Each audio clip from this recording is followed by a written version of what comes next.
Hello lovely humans. അതെ കൂട്ടുകാരി, ഞാനിവിടെ ഇരുന്നപ്പം ഒരു വളരെ ഇൻട്രസ്റ്റിംഗ് ആയിട്ടുള്ള ഒരു കാര്യം ആലോചിച്ചു. അത് നിങ്ങളുമായിട്ടൊന്ന് ഷെയർ ചെയ്യാമെന്ന് വിചാരിച്ചു.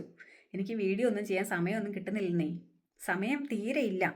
ആകെപ്പാടെ സ്ട്രെസ്ഫുള്ളാണ്. കാരണം കഴിഞ്ഞ ആഴ്ച ഈ ആഴ്ച എല്ലാവരും സിക്ക് ലീവാണ്. ഇപ്പം ഞാനൊരു ഇൻ്റർവെൽ എടുത്താണ് കേട്ടോ. എനിക്ക് ആകെപ്പാടെ 20 മിനിറ്റ്സേ ഉള്ളൂ. ആ സമയത്തിനുള്ളിൽ എനിക്ക് തിരിച്ചു ചെല്ലണം. അപ്പോൾ അതിന് മുന്നേ ഞാൻ ആലോചിച്ച കാര്യം എന്താണെന്നല്ലേ, അതായത് നമ്മൾ പൊതുവെ ഈ യൂറോപ്യൻ രാജ്യങ്ങളിലുള്ളവരെ കുറിച്ച് പറയാറുണ്ട്, ഇവിടെയുള്ള ആളുകൾക്ക് ഫാമിലി ഒന്നും വലിയ ഇമ്പോർട്ടൻ്റ് ഒന്നും അല്ലെന്ന്. നമ്മളൊരു പരിഹാസം പോലെ ഇവിടുത്തെ ആളുകളെ കുറിച്ച് പറയാറുണ്ട്. എന്നാൽ നമ്മുടെ നാട്ടിലും ആ ഒരവസ്ഥ വരാനായിട്ട് അത് വലിയ അകലെയൊന്നും അല്ല എന്നുള്ള കാര്യം ഞാൻ ഓർമ്മിപ്പിക്കുകയാണ്. ഇത് വരാനായിട്ടുള്ള ഒരു കാരണമുണ്ട്. ഇവിടെയും ഫാമിലിയൊക്കെ ഇമ്പോർട്ടൻ്റ് ആയിരുന്നു പണ്ട്. പക്ഷേ പിന്നീട് ഫാമിലി ഇമ്പോർട്ടൻ്റ് അല്ലാതായി മാറി. അതിൻ്റെ കാരണം എന്താണെന്നറിയണ്ടേ? അപ്പോൾ അതിൻ്റെ കാരണമാണ് ഞാൻ പറയുന്നത്. ഞാൻ ഈ ജർമ്മനി വന്നിട്ട് കുറേ വർഷങ്ങളായി, 10 കൊല്ലം കംപ്ലീറ്റ് ചെയ്തു. അപ്പം ഞാൻ ഈ വരുന്ന സമയത്തൊന്നും ഇവിടെ ഇന്ത്യൻസ് ഒന്നും ഉണ്ടായിരുന്നില്ല അധികം പേര്. ഈ ജർമ്മനിയിലല്ല കേട്ടോ, ഞാൻ ഈ താമസിക്കുന്ന ഒരു ടൗൺ ഭാഗത്ത് ഇന്ത്യൻസൊക്കെ കുറവായിരുന്നു. അത് കഴിഞ്ഞിട്ട് ഇപ്പോൾ ഇന്ത്യൻസൊക്കെ ഒരുപാട് പേരുണ്ട്. ഇവിടെ വരുന്ന ഇന്ത്യൻസ് എല്ലാവരും കമ്മ്യൂണിറ്റി ആയിട്ട് ഒരുമിച്ച് നമ്മുടെ ഒരു ഇന്ത്യൻ കൾച്ചറിലൊക്കെ തന്നെയാണ് ജീവിച്ചു പോകുന്നത്. എന്നാൽ ഞാൻ വരുന്ന സമയത്ത് എൻ്റെ സാഹചര്യങ്ങൾ കൊണ്ട് എനിക്കിവിടെ ജർമ്മൻസ് ആയിരുന്നു കൂടുതലായിട്ടും കൂട്ടുക, അല്ലെങ്കിൽ വേറെ രാജ്യക്കാരായിരുന്നു കൂട്ടുകാരായിട്ട് ഉണ്ടായിരുന്നത്. അപ്പം എനിക്ക് ഈ 10 കൊല്ലം ഇവരുടെ കൂടത്ത് ജീവിച്ച് ഇവരുടെ ആ ഒരു കൾച്ചറും, അതുപോലെ തന്നെ ഞാൻ നല്ലൊരു കാലഘട്ടം നാട്ടിൽ ജീവിച്ച് നാട്ടിലെ കൾച്ചറും രണ്ടും കൂടെ മിക്സഡ് ആയിട്ടുള്ളൊരു കൾച്ചറാണ് എനിക്കിപ്പോൾ ഉള്ളത്.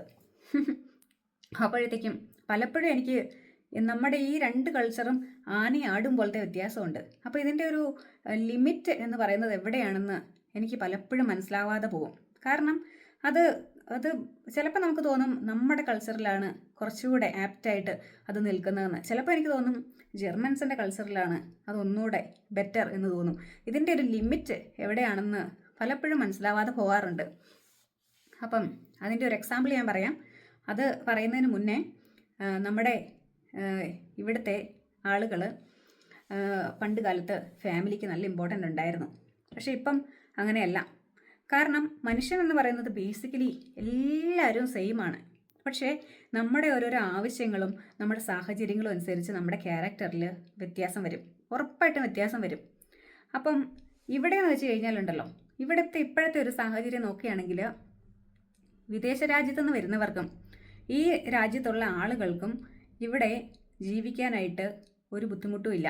കാരണം നിങ്ങൾക്ക് ജോലി പോയി കഴിഞ്ഞാൽ നേരെ ചെന്ന് ഗവൺമെൻറ്റിൽ രജിസ്റ്റർ ചെയ്യുക, അല്ലെങ്കിൽ ആർബൈറ്റ്സ് അഗൻറ്റൂർ ഉണ്ട് ഇവിടെ, അവിടെ പോയി പേര് രജിസ്റ്റർ ചെയ്യുക. അപ്പോൾ നിങ്ങൾക്ക് മാസം മാസം അക്കൗണ്ടിലേക്ക് സാലറി വരും. അതുകൂടാതെ ബ്യൂർഗർ ഗെൽഡ് ഉണ്ട്, സിറ്റിസണ് ഗവൺമെൻറ് കൊടുക്കുന്ന മണിയാണ്. അതുപോലെ മറ്റ് പല രീതിയിൽ ക്യാഷ് കിട്ടും. അപ്പം നല്ല രീതിയിൽ നല്ല ലക്ഷൂറിയസ് ആയിട്ട് ജീവിക്കണമെങ്കിൽ നിങ്ങൾ നല്ലപോലെ പഠിച്ച് ജോലി മേടിക്കണം. അല്ലെങ്കിൽ ഒരു കുഴപ്പമില്ലാത്ത രീതിയിൽ തട്ടിമുട്ടിയൊക്കെ ജീവിച്ച് പോകാനാണെങ്കിൽ വാടക കൊടുക്കാനും ഭക്ഷണം കഴിക്കാനും ചുറ്റിക്കറങ്ങി നടക്കാനും ഒക്കെയുള്ള ക്യാഷ് ഗവൺമെൻറ്റിന് കിട്ടും. അപ്പോൾ ഇതുപോലെ പോയി രജിസ്റ്റർ ചെയ്തിട്ട് നിങ്ങൾക്ക് ഇഷ്ടമുള്ള പോലെ കറങ്ങി നടക്കാം. അപ്പം എന്ത് കാര്യത്തിനും നിങ്ങളുടെ ഉത്തരവാദിത്വം എന്ന് പറയുന്നത് ഗവൺമെൻറ് ഏറ്റെടുത്തിരിക്കുകയാണ്. അതുകൊണ്ട് തന്നെ ഒരുപാട് മനുഷ്യരൊന്നും നമ്മുടെ നാട്ടിലെ പോലെ നിങ്ങൾക്ക് എന്തെങ്കിലും ഒരു ആവശ്യ സമയത്ത് മറ്റുള്ളവരുടെ സഹായം ഒരുപാട് കിട്ടിയെന്നിരിക്കത്തില്ല.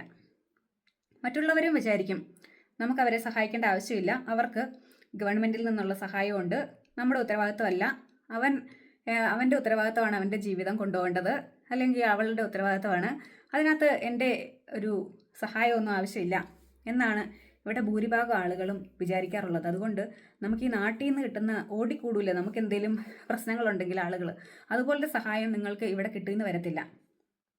അപ്പം അങ്ങനെ ഒരു വ്യത്യാസം നാട്ടിലേക്കാളും കൂടുതലായിട്ട് ഇവിടെയുണ്ട്. ഓരോരുത്തരെയും ഗവൺമെൻറ് ഹെൽപ്പ് ചെയ്യും.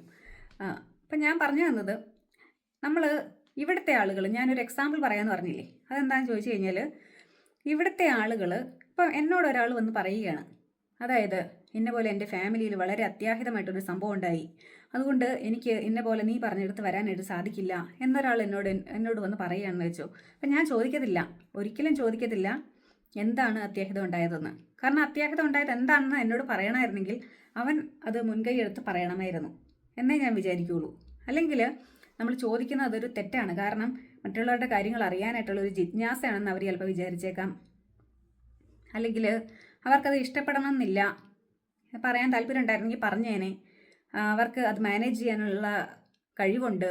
അങ്ങനെയൊക്കെ നമ്മൾ വിചാരിച്ച് ആ കാര്യങ്ങൾ ഒരിക്കലും ചോദിക്കില്ല. പക്ഷെ നമ്മുടെ നാട്ടിലാണെങ്കിൽ എങ്ങനെയാണ്? നമ്മളോട് ആരെങ്കിലും എൻ്റെ വീട്ടിലൊരു അത്യാഹിതം ഉണ്ടായി എന്ന് പറഞ്ഞാൽ അയ്യോ എന്ത് പറ്റി, എന്താ എന്ന് ചോദിക്കൂലേ? അങ്ങനെ ഇവിടെ ആരും ചോദിക്കത്തില്ല. അത് ഇവിടുത്തെ ഒരു കൾച്ചറിലുള്ള ഒരു വ്യത്യാസമായിട്ട് തന്നെ എടുത്തു പറയേണ്ട ഒരു കാര്യമാണ്. നിങ്ങളുടെ കാര്യങ്ങൾ അങ്ങനെ ആരും വന്ന് നിങ്ങൾ പറയാത്ത മുറിയായിട്ട് പറഞ്ഞ കാര്യങ്ങൾ ബാക്കിയൊന്നും ചോദിച്ച് പറയിക്കത്തൊന്നും ഇല്ല. അപ്പോൾ അതൊരു വ്യത്യാസമാണ്. എനിക്ക് ഒരു എക്സാമ്പിൾ പറയുകയാണെങ്കിൽ, ഞാൻ അറിയുന്ന ഒരു വ്യക്തി, അപ്പം ഞങ്ങളുടെ ഒരു കസ്റ്റമറായിട്ടുള്ള ഒരാൾ ഒരിക്കൽ ബോധം കെട്ട് വീണിട്ട് ഒരു ആംബുലൻസും ഡോക്ടറും പിന്നെ അതിൻ്റെ അസിസ്റ്റൻസും ഒക്കെ വന്ന് പുള്ളിയെ ആംബുലൻസിലൊക്കെ കയറ്റിക്കൊണ്ട് പോകുന്ന ഒരു സമയത്ത് ഞാൻ അവിടെ ചെന്ന്, ഞാനും എൻ്റെ ഒരു ഉത്തരവാദിത്തം കാണിക്കണമല്ലോ, അതുകൊണ്ട് ഞാൻ അവിടെ പോയി നിന്നപ്പോഴേക്കും പുള്ളിയുടെ ഏതോ ഒരു കസിനാണെന്ന് തോന്നുന്നു, ഞാൻ അറിയുന്ന വ്യക്തിയൊന്നുമല്ല, എന്നോട് വന്ന് ചോദിച്ചു, ഇവിടെ നിൽക്കുന്നത് ഞങ്ങൾക്കൊരു ബുദ്ധിമുട്ടുണ്ടാക്കുന്നു, അതുകൊണ്ടൊന്ന് പോയി തരാമോ എന്ന് ചോദിച്ചു. അപ്പം ഞാൻ വളരെ മാന്യമായിട്ട് തന്നെയാണ് ചോദിച്ചത്, വളരെ കാര്യമായിട്ട് തന്നെയാണ് ചോദിച്ചത്. ഞാൻ വെറുതെ തമാശയ്ക്ക് പറഞ്ഞു എന്നേ ഉള്ളൂ. അപ്പം അങ്ങനെ ആളുകൾ മറ്റുള്ളവരുടെ കാര്യങ്ങളിൽ ഓടിക്കൂടുന്ന പതിവ് ഇവിടെ ഇല്ല. അപ്പോൾ എനിക്ക് മനസ്സിലായി അത് ഞാൻ ചെയ്തത് വളരെ തെറ്റായിട്ടുള്ളൊരു കാര്യമാണെന്ന്. അപ്പം അങ്ങനെ ഉള്ള ഒരു സൊസൈറ്റിയാണ് നമ്മുടെ നാട്ടിൽ. എങ്ങനെയാണെന്ന് ചോദിച്ചു കഴിഞ്ഞാൽ നമുക്ക് എല്ലാ കാര്യത്തിനും നമ്മുടെ എന്തെങ്കിലും അടിയന്തര ആവശ്യങ്ങളിൽ നമ്മൾ ഫാമിലിയെയും അല്ലെങ്കിൽ നമ്മുടെ സൊസൈറ്റിയെയും ഒക്കെ ഡിപ്പെൻഡ് ചെയ്യുന്നതാണ്. പലപ്പോഴും നമ്മൾ പനിയായിട്ട് കിടക്കുകയാണെങ്കിൽ നമ്മുടെ ഫുഡ് അടുത്തുള്ള വീട്ടിൽ നിന്ന് ആളുകൾ കൊണ്ട് തരുമെന്ന് നമ്മൾ എക്സ്പെക്റ്റ് ചെയ്യും, അതവർ ചെയ്യുകയും ചെയ്യും. എന്നാൽ ഇവിടെ അങ്ങനെയല്ല. ഇവിടെ സാധാരണഗതിയിൽ അങ്ങനെയൊക്കെ ഉള്ള ഹെൽപ്പും കാര്യങ്ങളും ഒക്കെ കുറവാണ്.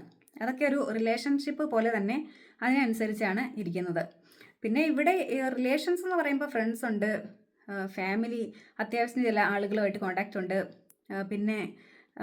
പിന്നെ പാർട്ട്നേഴ്സിനെ കണ്ടുപിടിച്ച് ഒരുമിച്ച്, അല്ലെങ്കിൽ മനുഷ്യന് ഒരു സാമൂഹ്യ ജീവിയാണല്ലോ, ആരെങ്കിലുമൊക്കെ വേണ്ടേ, അതുകൊണ്ട് അങ്ങനെയൊക്കെ നടക്കുന്ന ഒരു പതിവൊക്കെ ഇവിടെയും ഉണ്ട്. എന്നാലും ആ ഒരു റിലേഷൻഷിപ്പിലൊക്കെ ഏതെങ്കിലുമൊക്കെ തരത്തിൽ ഓരോ ലിമിറ്റ്സ് ഞാൻ കണ്ടിട്ടുണ്ട്. നമ്മുടെ പേരൻസും കുട്ടികളും തമ്മിലുള്ള റിലേഷൻ പോലെയല്ല ഇവിടെയുള്ള പേരൻസും കുട്ടികളും തമ്മിലുള്ള റിലേഷൻ. അതിനകത്ത് ഒരു ലിമിറ്റ് ഞാൻ കണ്ടിട്ടുണ്ട്. പക്ഷെ എൻ്റെ ഒരു അവസ്ഥ ആലോചിച്ച് നോക്കുകയാണെങ്കിൽ അങ്ങനെ ഒരു ലിമിറ്റ് എനിക്ക് വെക്കാനായിട്ട് സാധിക്കത്തില്ല. ഒരിക്കലും അങ്ങനെ ഒരു ലിമിറ്റ് വെക്കാനായിട്ട് എനിക്ക് സാധിക്കാറില്ല. അങ്ങനെയൊക്കെയുള്ള സാഹചര്യങ്ങളിൽ ഏത് കൾച്ചറാണ് ബെറ്റർ എന്ന് ഞാൻ കൺഫ്യൂസ്ഡ് ആയി പോകാറുണ്ട്. നമ്മുടെ കാര്യങ്ങളിൽ കൂടുതൽ താല്പര്യം കാണിക്കുന്നതാണോ ബെറ്റർ, അതെയോ നമ്മൾ മറ്റുള്ളവരുടെ കാര്യങ്ങളിൽ പ്രത്യേകിച്ച് താല്പര്യമൊന്നും കാണിക്കാത്തതാണോ ബെറ്റർ, അതോ ഇതിൻ്റെ ഏതെങ്കിലും നടുക്ക് നിൽക്കുന്നതാണോ ബെറ്റർ? ഇതൊക്കെ എനിക്ക് കൺഫ്യൂഷൻ ആകാറുണ്ട്. ഉള്ള കാര്യം പറയുകയാണ്. അങ്ങനെയാണ് എനിക്ക് പലപ്പോഴും ഈ ഒരു കൾച്ചറൽ ഡിഫറൻസ് എനിക്ക് ഫീൽ ചെയ്തിട്ടുള്ളത്. അപ്പം നമുക്ക് ഇങ്ങനത്തെ ഓരോ സാഹചര്യം വരുമ്പോഴത്തേക്കും നമുക്ക് ഫാമിലിയും സൊസൈറ്റിയും ഒക്കെ വളരെ ഇമ്പോർട്ടൻ്റ് ആയി മാറുന്ന ഒരു സാഹചര്യമാണ് ഇന്ത്യയിലുള്ളത്. പക്ഷേ ഇവിടെ അങ്ങനെ ഒരു സാഹചര്യം അല്ലാത്തത് കൊണ്ടാണ് ഈ ഫാമിലിക്കുള്ള ഇമ്പോർട്ടൻസ് ഒക്കെ കുറഞ്ഞു വന്നത്. അപ്പം നിങ്ങൾ ഈ ഫാമിലി ഇമ്പോർട്ടൻ്റ് അല്ല എന്ന് പറയുന്നതിനുള്ള ഒരു ഉത്തരം കിട്ടിയല്ലോ.